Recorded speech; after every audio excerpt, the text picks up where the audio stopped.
Agnès Timbre, bonjour. Bonjour. Xavier Aumont, bonjour. Bonjour. Alors vous êtes tous les deux chefs d'entreprise. Nous sommes d'ailleurs dans les locaux de Celso, dont vous êtes la dirigeante, Agnès Timbre. Mais aujourd'hui, c'est en tant qu'élu de la CCI de Montauban et Tarn-et-Garonne que nous vous rencontrons. La raison, les 27 et 28 septembre prochains à Montauban-Eurythmie va se tenir le 3e salon des savoir-faire professionnels. Alors première question, Agnès, si ce salon existe et qu'il est parti d'un constat, sur quelle base a-t-il été conçu ? Alors ce salon, c'est donc effectivement la 3e édition. Il est parti sur un constat qu'on se connaissait bien. Nous sommes un petit département, les entreprises sont proches par différents réseaux. Et on se rendait compte depuis quelque temps que quand on se baladait dans des salons internationaux, on découvrait des entreprises du Tarn-et-Garonne et on découvrait des produits qu'on ignorait.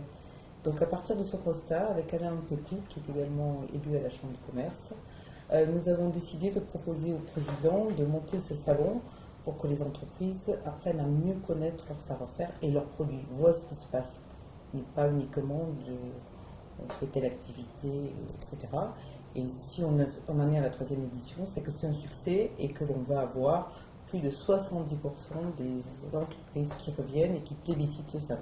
Alors, vous l'avez dit, 3e édition, quel est l'objectif de ce 3e salon, Xavier Aumont, et à qui est-il destiné en particulier ?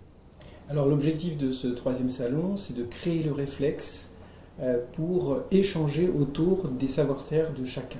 Puisqu'on constate en fait à Montauban qu'il y a énormément de petites pépites qui ont un savoir-faire très évolué et il y a une méconnaissance de cette technicité. C'est pour ça qu'il nous semble important de pérenniser ce salon, créer le réflexe pour multiplier les échanges entre les entreprises. Agnès, quelles sont les attentes des décideurs dans la conjoncture qu'on connaît actuellement ?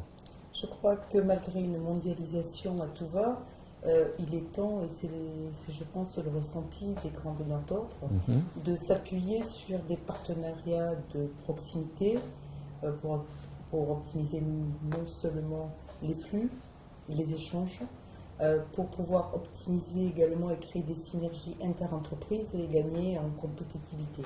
Et je pense que nos PME du Tarn-et-Garonne ont tous ces atouts pour répondre à ces attentes. Comment on fait pour favoriser les synergies locales entre les entreprises, ce dont vous parlez ? Dans le cadre de la Chambre de commerce, nous animons également de nombreux clubs, club export, club qualité environnement, un club RH et différents clubs de responsables d'entreprise. Donc on a l'habitude de se rencontrer, d'échanger, mais également de partager.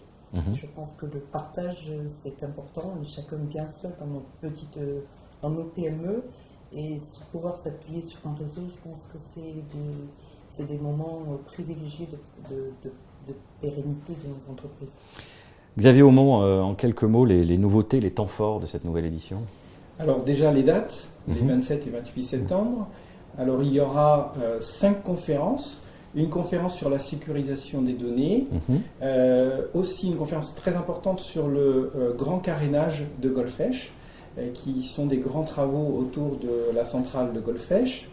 Il y aura une intervention de la Banque de France, une intervention du ministère des Armées, et pour rester assez local aussi, une conférence autour du déclin des centres-bourgs.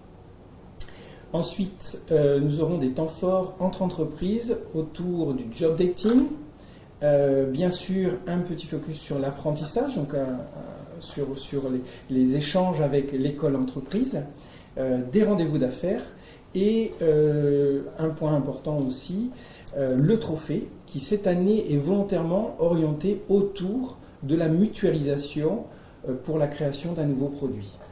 Est-ce qu'il y a des spécificités particulières liées au territoire, justement, vous l'évoquiez, Agnès ?